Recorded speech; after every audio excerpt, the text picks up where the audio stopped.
Hello everyone, it's me, Giles with a J, the person who personally narrates this channel. Just remember, that will never change.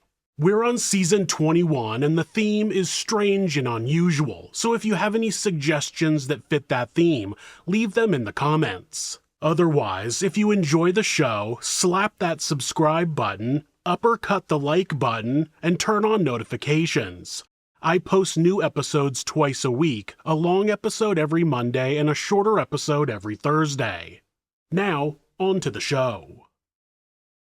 In the town of Livingston, California in 1970, an 8-year-old boy showed up at the police station and told officers that his father had killed his mother and made it look like an accidental drowning. He said it had happened in Louisiana in 1962 when he was only 4 months old. Officers didn't take him seriously. How would he know what happened on the other side of the country when he was an infant? He was shrugged off, but he didn't give up. He remained at the police station until a detective got him and took his statement. Though it definitely was hard to believe that the kid was telling the truth, he was. But the crime wouldn't be investigated for another 40 years, after 2 more women went missing and were presumed dead. This is Monsters.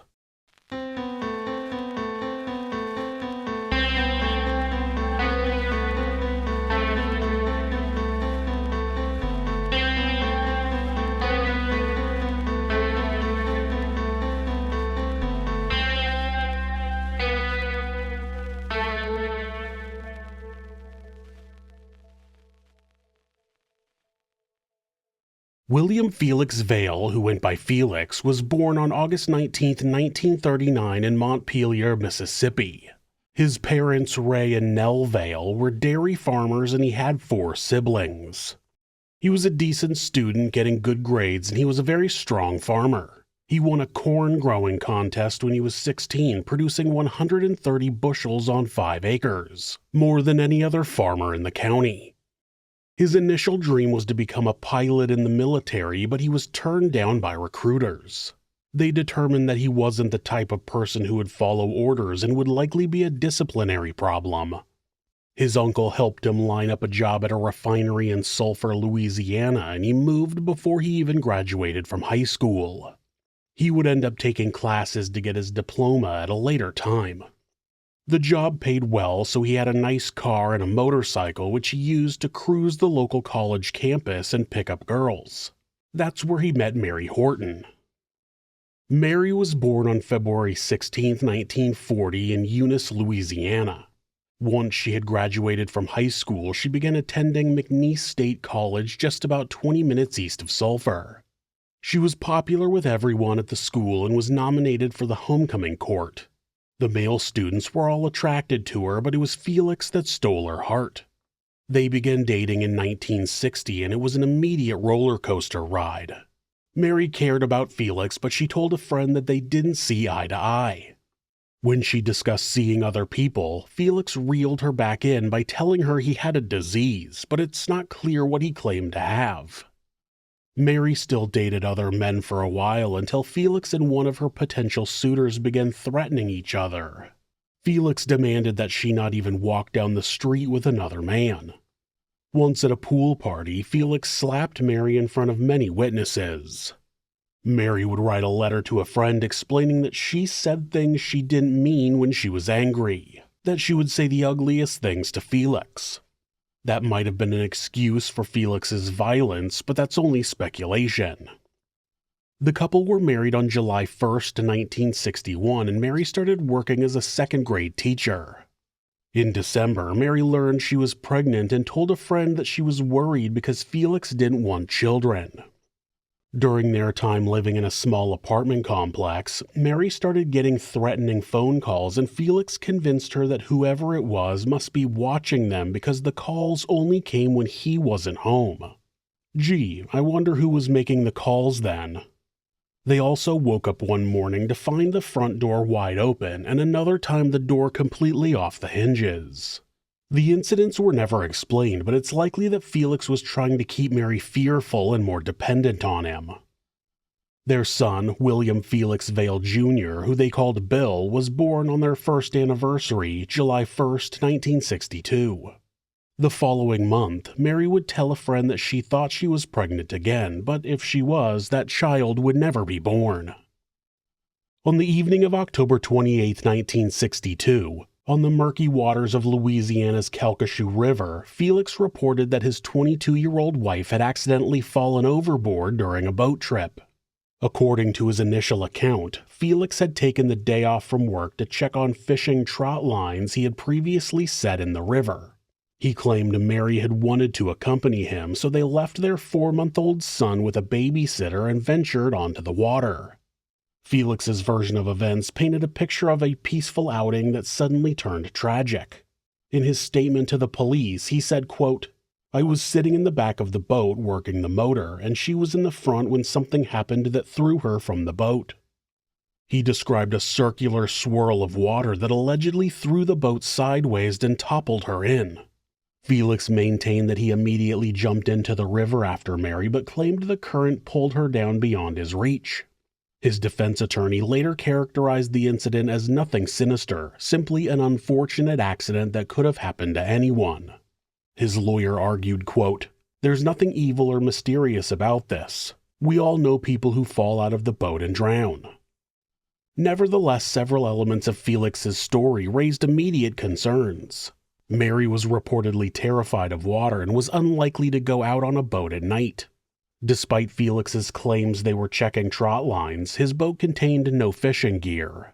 The section of river where they were boating was too deep for running trot lines, and Felix wasted critical time by traveling several miles downriver before seeking help. Additionally, Mary had reportedly been contemplating divorce, but stayed in the marriage at her mother's urging. Due to the initial questions about the incident, Felix was arrested for suspicion of murder. After an extensive search, recovery teams located Mary's body 2 days later. The coroner who examined Mary's remains officially classified her death as an accidental drowning. That ruling came despite the troubling physical evidence that had raised red flags among investigating deputies. In his official report, the coroner meticulously documented measurements of Mary's clothing, including a scarf that was suspiciously stuffed into her mouth, and analyzed river current patterns. He ultimately determined that environmental factors, not foul play, had caused Mary's death. As a result, Felix was temporarily released from custody just days after Mary's funeral, which had taken place on Halloween. That decision confounded Mary's family members, who found several aspects of the scenario implausible from the beginning. They specifically questioned why the young couple would be laying trot lines together at night while leaving their infant child at home. Mary's brother later revealed she had been too afraid to go near the water the summer before her death, making her willingness to venture onto the dark river even more questionable. The initial ruling created a legal obstacle that would take nearly 5 decades to overcome. Given the time period and limited resources of rural Louisiana law enforcement, sophisticated forensic analysis that might have challenged the drowning determination simply wasn't accessible. In 1963, authorities briefly revived the case. Deputies arrested Felix at his workplace and brought him in for questioning. During that interrogation, Felix made a decision that further heightened suspicions. He refused to take a polygraph test. Subsequently, a prosecutor opened a grand jury investigation to determine if sufficient evidence existed to bring murder charges against Felix. The grand jury reviewed available evidence, yet ultimately found too little evidence to prosecute. The indictment process fell apart, and the then district attorney suddenly dropped the case without asking for an indictment. The Horton family, convinced of Felix's guilt, found themselves powerless to advance the case. As one family member later recalled, quote, "The district attorney said things looked a little bit suspicious, but it just wasn't enough to go forward with, and that's how it ended for us. The only good thing about this situation was that, since Felix was never formally tried and acquitted for Mary's murder, the case technically remained open. That meant it was still capable of being revived when new evidence eventually emerged decades later." After the charges were dropped, Felix took his son and returned to Mississippi, where he lived with his parents while he figured out his next move. Soon enough, he decided that he would head west to San Diego, where his brother was stationed in the U.S. Navy. He left Bill with his parents on their dairy farm. He took a job as a medical technician at Mercy Hospital for a doctor doing cardiovascular research. He also took night classes at a local college. After a few months, Felix returned to Mississippi to pick up Bill and bring him back to California. From then on, Bill split his time between living with his father and his grandparents. When he was in California, they would bounce around from place to place as Felix took on the persona of a freewheeling hippie. He fathered another child in the late 60s with a woman in San Francisco, but he vanished when he found out she was pregnant. By the end of 1969, Felix had been living a lifestyle based off a book called The Grape Cure. A German woman named Joanna Brandt wrote the book after being diagnosed with cancer and coming to believe that she could detoxify her body with a combination of fasting and eating mainly grapes with some other raw foods. She didn't invent the idea, though. Grape therapy, or ampelotherapy, was developed in 19th century Germany in health spas. There is absolutely zero verifiable data that even remotely supports such a diet will quote-unquote detoxify your body, or that it's even healthy in the long term. As a side note, if you are interested in detoxifying your body, you'll be happy to learn that you have a liver, so your body's already doing that. At any rate, in 1969, Felix met a young woman named Sharon Hensley, and, after the two started dating, they became firm believers in grape therapy. In 1970, along with Bill, they hitchhiked along the California coast, lived nomadically, and ate grapes they took from various vineyards. They also frequently used drugs, which seems counterintuitive to a detoxifying lifestyle, but who am I to question the logic of a monster? Bill was only 8 years old when he overheard his father sobbing and confessing to Sharon that he had killed Mary. When Sharon attempted to console him by suggesting he merely felt responsible, Felix reportedly insisted, quote, "No, you don't understand. I really did kill her." Bill would later say that he was so angry with his father, but he didn't know what to do. After that, they traveled to Baja, Mexico, where they fasted. When they were done, they went back up north and stayed near a vineyard in Merced. Bill met a 13-year-old migrant worker there, and when he told the teen about what his father had said, he encouraged the boy to go to the police. It was like a light bulb went off in Bill's head, and he immediately started walking into town, where he found the police station and reported what he had heard. Of course, they didn't believe him, but he didn't give up. He camped out on the front steps of the police station until a detective finally brought inside and listened to his story. Officers found Felix and Sharon camping on the beach with a bag of LSD in their possession. They were arrested for drug possession and contributing to the delinquency of a minor. This might not surprise you, but Felix let his son do drugs. A deputy from Louisiana traveled to California and interviewed Felix, but there wasn't enough to charge him with the murder. Bill was taken back to Mississippi and his grandparents were awarded full custody. Felix was sentenced to 6 months in jail and 3 years of probation. In January of 1971, Felix and Sharon appeared in the driveway of his parents' house in Mississippi. Bill would later say that he was afraid that his father was going to hurt him for turning him in, but it turned out that Felix wasn't angry. Or at least he told Bill that he wasn't angry. After a few days, the local sheriff came looking for the couple as they had missed a probation meeting back in California. Felix's family hid them and then snuck them out of town to a bus station in a neighboring area. From there, they floated around the southern states before ending up in Florida. The Hensley family last heard from Sharon in February of 1973. During their final phone call, Sharon seemed desperate.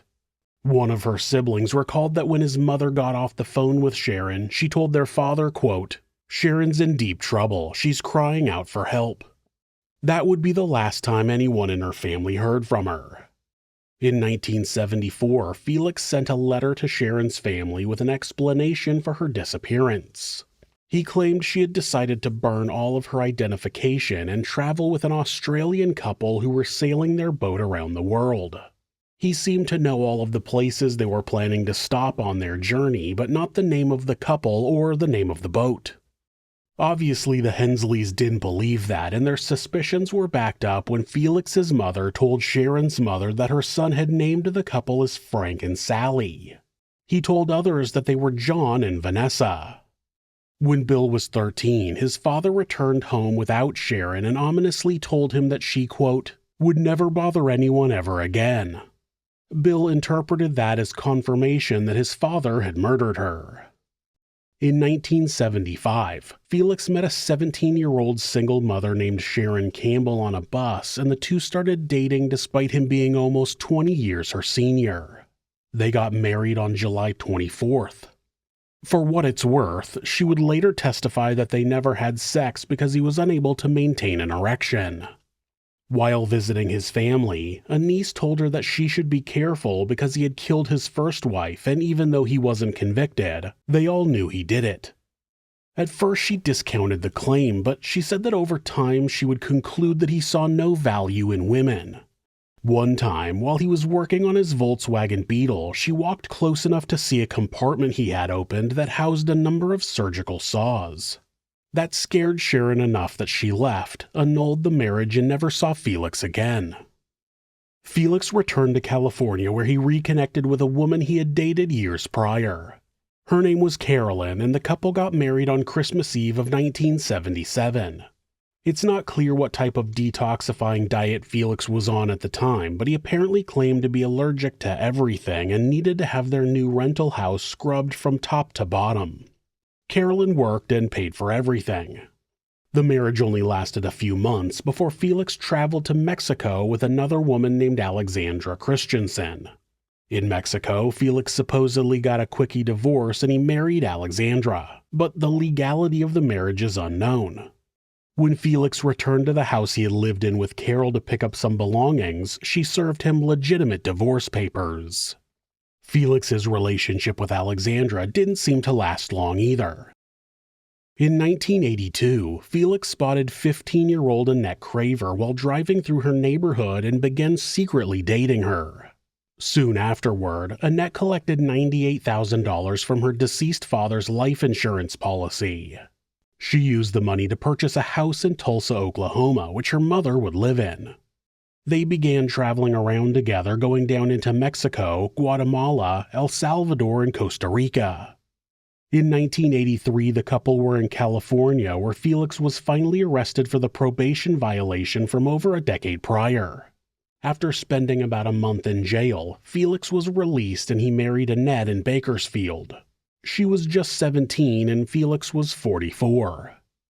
As soon as Annette turned 18, she was able to withdraw the rest of the money from her life insurance policy, which she used to pay off Felix's debts, buy a car, and put $36,000 into a savings account. In April of 1984, Annette's mother, Mary Rose, returned to the house she and her daughter owned in Tulsa to find Annette waiting for her.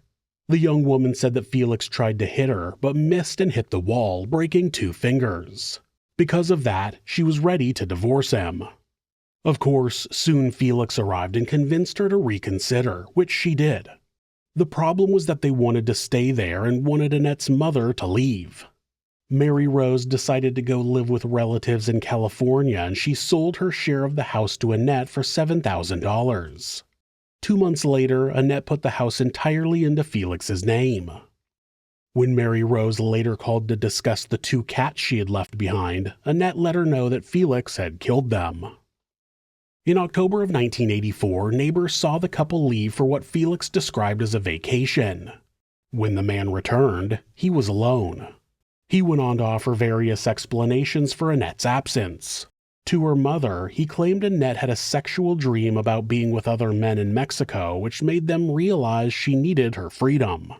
To police, he said she'd made a spur-of-the-moment decision to take a bus to Mexico, wanting to disappear, and had taken approximately $50,000 in cash with her.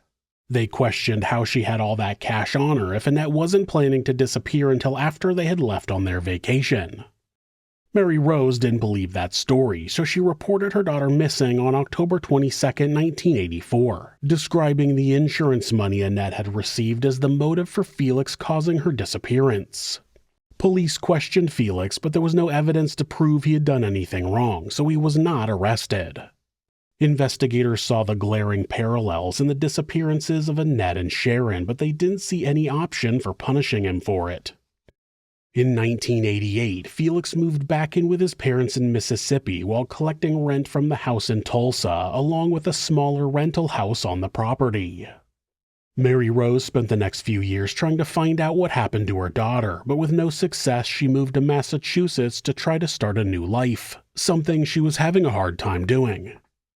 In the years that Felix was living free from punishment for his actions, his son Bill got married and was eventually diagnosed with esophageal cancer.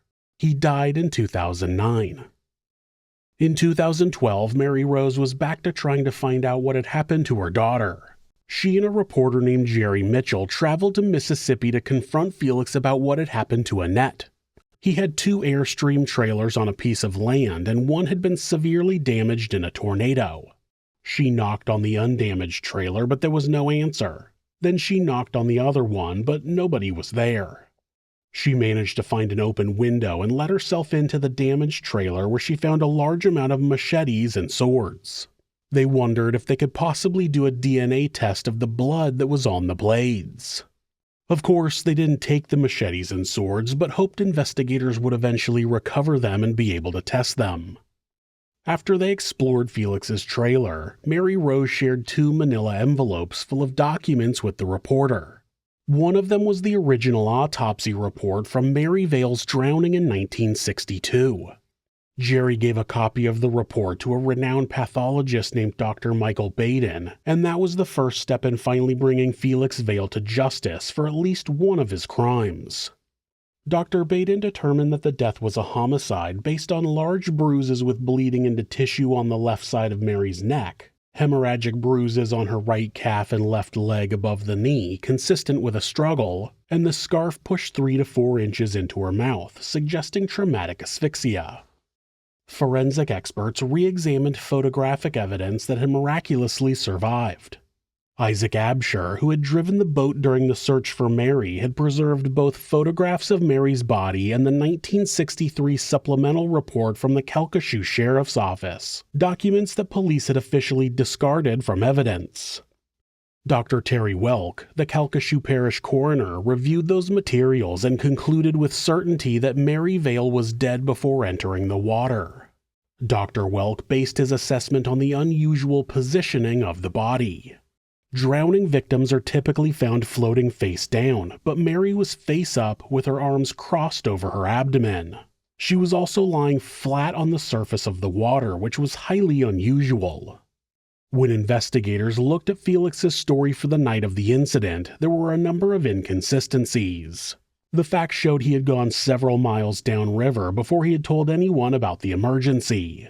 That delay made authorities question if he really tried to save her. He blamed a circular swirl of water for flipping the boat, but local fishermen knew such water patterns rarely happened in that part of the Calcasieu River. Also, the boat showed no signs of capsizing. Felix claimed they were checking trot lines that evening, but searchers found no fishing equipment in the boat. They also learned that that part of the river was too deep to run trot lines. All that contradicted the basic reason he gave for being on the river in the first place. Ultimately, that re-examined evidence proved compelling enough for the Calcasieu sheriff to announce that the case had been re-evaluated and ruled a homicide. The case was re-investigated, and it wasn't long before a motive for the murder was uncovered. Just months before Mary's death, Felix had purchased not 1 but 2 substantial life insurance policies on his wife. Those policies, worth a combined $50,000, had been taken out within the same time frame that Mary had reportedly been considering divorce. That amount would be worth over $500,000 today. Financial records showed Felix was facing mounting debts at the time, providing what prosecutors would later call a perfect storm of motive. Insurance investigators joined the case after noticing several irregularities in the policy applications. Notably, Mary's signature on certain documents appeared inconsistent with her known handwriting on other legal papers. Upon comparing the signatures, handwriting analysts questioned their authenticity. Adding to investigators' suspicions was Felix's prompt filing of claims. Within days of Mary's body being recovered, he had already contacted both insurance companies to initiate the payout process, an action some viewed as unusually hasty given the circumstances. The insurance aspect became increasingly significant as authorities learned about tensions in the Vail's marriage. Friends and family members confirmed that Mary had expressed fears about her husband's behavior in the weeks before her death. Bill Vail's childhood testimony about overhearing his father's confession became pivotal when the case reopened. His account of hearing Felix tell Sharon Hensley, quote, "No, you don't understand, I really did kill her," provided investigators with first-hand knowledge of Felix's admission. That testimony, which had been largely ignored previously, now carried significant weight as prosecutors built their case decades later. Wesley Turnage, a former neighbor and coworker of Felix, likewise broke his silence in 2012 after reading the article that Jerry Mitchell wrote about the case. Wesley reported that during a car ride to work, Felix had made a disturbing statement about Mary wanting another baby to save their marriage. According to Wesley, Felix became visibly angry, saying, quote, "I didn't want the young'un I got, and I didn't want another one, and fix that damn bitch. She won't never have another kid." Wesley had promised himself to report those remarks if Mary's case ever resurfaced. Additionally, Robert Fremont claimed Felix had confided in him during a bicycle trip across California in the late 1960s. Robert recalled Felix telling him twice about killing his first wife, with the second account being very graphic and including details about how he, quote, "whacked her on the head and threw her in the water." When the authorities were ready to arrest Felix for the murder of Mary, he was gone. He had sold the acreage the trailers were on and disappeared. The trailers were still there, but the machetes and swords were not. It was discovered that a man named David Thomason had deeded his property on Shady View Drive in Canyon Lake, Texas to Felix in December of 2012. How the two men knew each other is unknown, but they shared something very specific in common. Both had wives who had drowned. David's wife Kathy had drowned in Canyon Lake on July 3, 2005. Kathy's mother said her daughter was trying to get away from David, who had been charged twice with assault but never prosecuted. No life insurance policy could be found on Kathy, but David had received more than $200,000 from a house fire that was deemed suspicious. The reporter Jerry Mitchell went to the property where it was fenced with barbed wire at the top. He yelled for Felix but didn't get an answer. Eventually, a private investigator was able to get him to open up by convincing him she was interested in dating him. She tried to get him to confess to the murder on tape, but she wasn't able to make that happen before he was arrested. On May 17, 2013, authorities arrested 73-year-old Felix Vail while he was driving through Canyon Lake. Felix immediately denied murdering his first wife and claimed that he was being framed and that the evidence had been fabricated. Of course, when you really have no way to explain the overwhelming evidence against you, claiming you're being framed is always the best option. In a crucial pre-trial decision, the judge ruled that evidence regarding the disappearances of Sharon Hensley and Annette Vail would be admissible. That controversial ruling allowed prosecutors to present a pattern of behavior spanning decades instead of focusing solely on Mary's death. To justify that approach, the assistant district attorney invoked the doctrine of chances, which posits that the more often a defendant is involved in out-of-the-ordinary events, the less likely they occur by chance. If you meet a person who has had 3 or 4 spouses all die in the same kind of accident, there's a reason most people automatically become suspicious. The probability of that happening twice is unlikely. By the 3rd and 4th time, it's almost an improbability and must have been due to an outside force. The Third Circuit Court upheld that decision in November of 2014 with the judge writing, quote, "Defendant's first wife is dead. Two other significant women in defendant's life, Miss Hensley and Miss Craver Vail, have not been seen in 41 and 30 years respectively. In all three incidences, defendant allegedly was the last person to ever see them alive. While the prosecution prepared for the trial, investigators combed through the journals that Felix had kept over the years. One thing they found interesting was, after her death, Mary was never mentioned in them. Once she was gone, she was never a thought in his mind again. There were also entries that made it clear that the murderer was attracted to very young children. He once mentioned having a connection with a 1-year-old. They also found a picture of a naked toddler among his possessions, and when the child, who was by then an adult, was contacted, she said Felix had stalked her.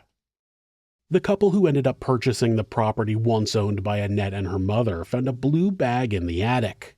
Inside were 2 sets of clothes, a swimsuit, and sunglasses. They had also found some birth control pills that had been prescribed to Annette. Why would Annette have willingly left to travel around Mexico and South America but not take her birth control? It didn't make sense. Felix's trial began on August 8, 2016. In his opening statement, the district attorney told jurors the prosecution would tell a story that plays out in 3 chapters: Mary Horton, Sharon Hensley, and Annette Craver. As promised, family members of all 3 women testified, including Annette's mother and brothers of the other women. Notably, prosecutors revealed that Felix had been offered a deal that would have allowed him out of jail before death, provided he reveal where the other 2 bodies were, but he rejected the deal. The evidence in the case was strong. It was very clear that Mary had been struck on the head, strangled, and then remained laying face down on the ground for some time, likely waiting until it was dark when Felix decided it was safe to transport the body to the river. On August 12, 2016, William Felix Vail was found guilty of the second-degree murder of Mary Vail. On September 26th, he received the mandatory sentence of life in prison without the possibility of parole. At nearly 77 years old, that effectively ensured Felix would spend the rest of his life behind bars. Not that Felix didn't try to change that. He has continued to maintain his innocence and tell anyone who will listen that he was set up and the evidence against him was fabricated. Of course. He will go to his grave refusing to take responsibility for his actions, and sadly, the families of Sharon Hensley and Annette Craver Vail will never know what happened to them. We will also never know if Felix had any other victims, young women he met during his travels who were never connected to him. Before he died, Bill said his father had claimed he was attacked in Baja, Mexico by 2 men. He said that he had killed one of them, dismembered him, and buried the pieces. It's unlikely that a person like Felix wouldn't have more victims. To him, people were just objects in the way of what he wanted, and he had no problem eliminating them. And like a true monster, he never gave them a second thought.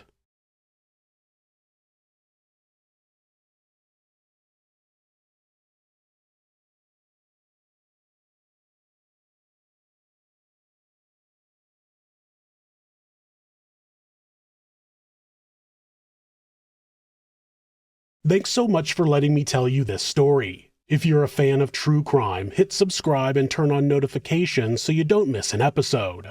You can also hit like or leave a comment.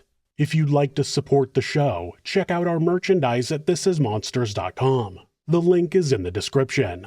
Thanks again, and be safe.